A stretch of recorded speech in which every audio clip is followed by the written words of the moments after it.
Hey YouTube, Kira Twig here, bringing you guys another one of my video discussions. This is going to be a video discussion along with a top 5 video with Cross Souls just around the corner. Thought I'd bring you guys a little, topic about a deck I'm really excited about. Fluffles. I gave a deck profile a while back, and I thought we're getting 4 new Edge Imp cards in the new Cross Souls booster pack, adding on to the already Edge Imp card we have, Edge Imp Sabers, making a total of 5 cards you can use with the deck, and each one have really different and interesting effects, so I figured I'd bring you guys a little discussion as to which ones I think are the best. So going from worst to best, we'll go ahead and get started. So as you can see, we already have my number 5 pick on the list, which is Edge Imp Saw. Its ability is when this card is normal summon, you can send 1 Fluffle monster from your hand to the graveyard to draw 2 cards. Then place 1 card from your hand on either the top or the bottom of the deck. You can only use this effect of Edge Imp Saw once per turn. Now, it's a very good effect basically because you can set up your card effects. You can set up Toy Pot by placing cards on the top of the deck. And the redraw ability is also nice, drawing 2 cards to go through the deck. And also sending a Fluffle monster from your hand to the graveyard is good because we're getting a new Miracle Synchro Fusion-like card in the next pack as well, meaning you can use Fluffle cards from your graveyards for the fusion summon. So Saw really helps set up with that. The only thing I don't really like about this card and why it is my number 5 pick on the list is because it has to be normal summoned. All the other Edge Imp cards have special summon abilities that can still resolve if they're special summoned.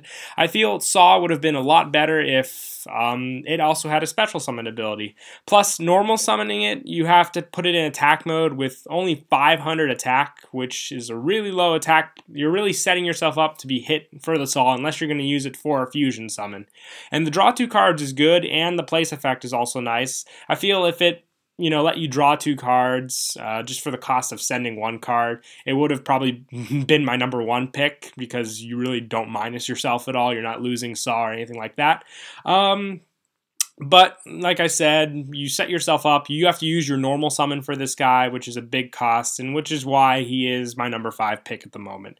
And he only has 1 fusion at the moment as well, which is Edge Imp Lion, I think, which makes him still viable in the deck. I do want to run at least 1 of him so I can get Lion out. The draw effect does come in handy also. But other than that, he's going to stay at my number 5 pick. Moving on, we'll go up to number 4. I have Edge Imp Fright Fake on this list as well. Does not look anything like the other Edge Imp monsters. Looks more like a Fluffle Gone Bad card, but I figured I would include it in the list. Now, be it, these are my opinions as well as, just going off of the facts of the card effects, but without further ado, let's head on to number 4. Basically, Edge Imp Fright Fake's effect is it also has a continuous ruling where this card is always treated as a Fright Fur card. So basically, the only thing this card really has going for it is that you can, use it for the fusion of Fright Fur Mad Chimera. So in a sense, you don't have to make another fusion monster. You can use this card instead of having to use 3 Fright Fur fusions that you make, so it takes up one of the spots. And also its other effect, which I like, is you can target 1 Fright Fur fusion monster you control or in your graveyard. This card's attack and defense become that target's original attack and defense until the end of this turn. You can only use this effect of Edge Imp Fright Fake once per turn. I like that ability just because it can hit high numbers and all you have to do is, target a monster. You don't have to give up a card or anything like that. Its original stats are 1300 attack, 1300 defense, which, is kind of standard for around level 4 monsters, but being able to boost up all the way to 2400 or something like that can really, make or break if you're trying to get over something like, let's say, Thunder King, and they lock you out of that. So Fright Fake can really make or break that. It was really close between this and Saw, as my number 5 pick. I just chose Fright Fake just because it doesn't have, any negative effects really. And like I said, the Mad Chimera play is one that I'm sure a lot of people are going to want to try and get, which Fright Fake really helps with that.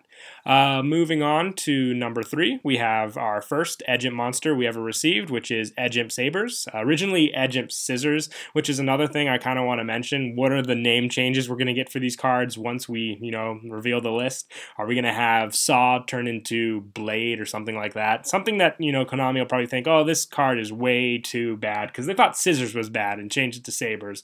Also, kind of interested to see how they're going to censor the cards, because with Sabers, they censored the blades because scissors are bad. But anyway, this card is number 3 on the list. Its ability is if this card is in the graveyard, you can place one card from your hand on the top of the deck, special summon this card in defense position. You can only use this effect of Ejim Sabers once per turn. Now, the reason why this card is in the middle of my list pretty much is because the card on the top of the deck really turns me off, first off. I like that Saw has the option of top or bottom, so if I have a bad card in my hand, I don't have to redraw it again later with what I drew. But with Ejim Sabers, I know that he was implied to use the Toy Pot ability, but it's, you know, kind of a minus of yourself. You have to place a card on the deck to special summon this card.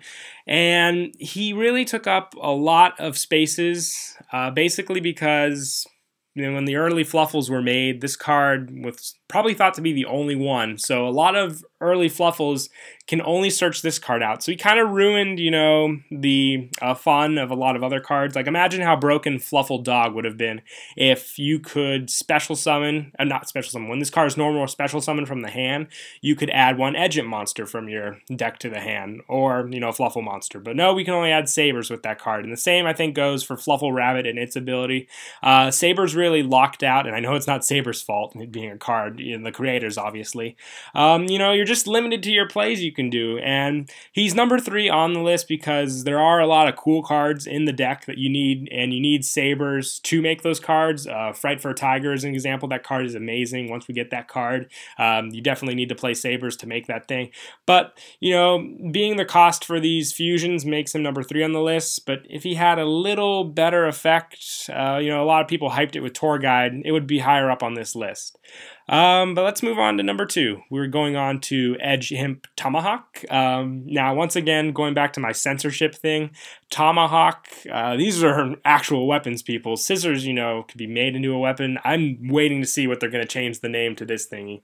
They're probably going to change it to Edge Imp Axe Thrower or something like that, because maybe that sounds better in Konami's eyes. I don't know, whatever. Tomahawk, though, is an actual weapon, so you know it's going to be censored. And expect really shiny teeth with this guy as well. But basically, Tomahawk's effect is you can send one Edge Imp monster from your hand to the graveyard to inflict 800 points to your opponent. And you can send one Edge Imp monster from your deck to the graveyard, except Edge Imp Tomahawk. This card's name becomes the sent monster's name until the end phase. You can only use each effect of Edge Imp Tomahawk once per turn. Now, this card is my number 2 pick, basically because you can only use each effect of Edge Imp Tomahawk once per turn. That means you can use both of the effects. It's not a once per turn. You can not only just use one effect per turn. But basically, sending an Edge Imp monster from your hand, so you can send Sabers possibly, and then get it back later with its special summon ability, and inflict 800 points of damage to your opponent. And the other one is you can send an Edge Imp monster from your deck to the graveyard, except Tomahawk, and this name becomes that Edge Imp monster. So basically, he's an Elemental Hero Prisma for the Fluffle deck, along with also being able to, you know, mill out your deck of unwanted Edge Imps that you wouldn't want to draw. So it's a, you know, downright plus pretty much. And he's also stacking 1800 attack, which is pretty awesome. I think he's the strongest Edge Imp on this list, so without Fright Fake's ability.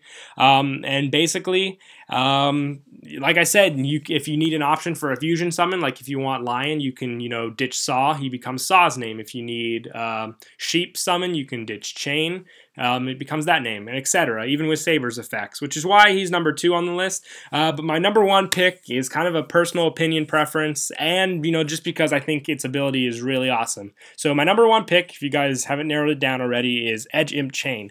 Now this ability, he has 2 abilities actually, but you can only use one of Edge Imp Chain's effects per turn. And his effect is when this card declares an attack, you can add one Edge Imp Chain from your deck to your hand. If this card is sent from the hand or field to the graveyard, you can add one Fright for a card from your deck to your hand. You can only use one Edge Imp Chain effect per turn, and only once that turn. Now, I like this card basically because of the search options you have with him. If he declares an attack, you can add another chain to use later for possibly fusion summons. Or if it's sent from the hand or field to the graveyard, you can add one Fright for a card. This includes the Fright for a fusion, the Fright for Edge Imp Fright Fake, basically because Fright Fake also specifies it's a Fright for a card, so you can add that to your hand with this card. There's also a trap card, I think, Fright for Factory that you can add, or it's a spell card.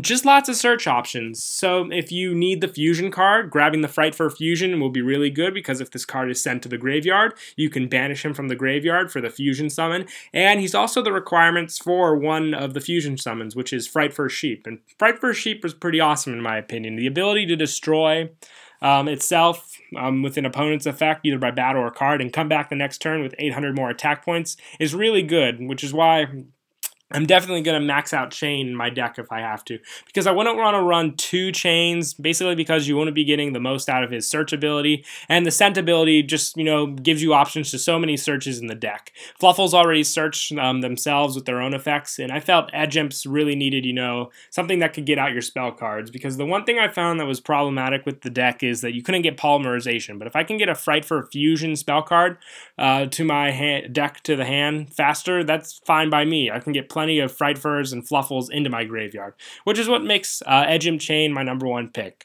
I hope you guys enjoyed this video. Comment down below what you think is the best Edge Imp monster of the 5 we have so far, and also what you think possibly our name changes are going to be for these cards also, because Edge Imp Chain, Lava Vault Chain kept his effect, so I don't see that card, being changed. Tomahawk, I'm definitely going to see a name change and a card art change. Sabers was already changed. That's the proof that they'll do it. Fright Fake doesn't look too bad. No weaponry or anything like that on that. But also, we might see some censorship on the saw. That's a blade, obviously, frightening to kids, I guess. But once again, comment down below what you think is the best Edge Imp card, and also what, you think the censorship changes will be. But that's it for the video. Hope you guys enjoy. Don't forget to like and subscribe, and Kira Twig out.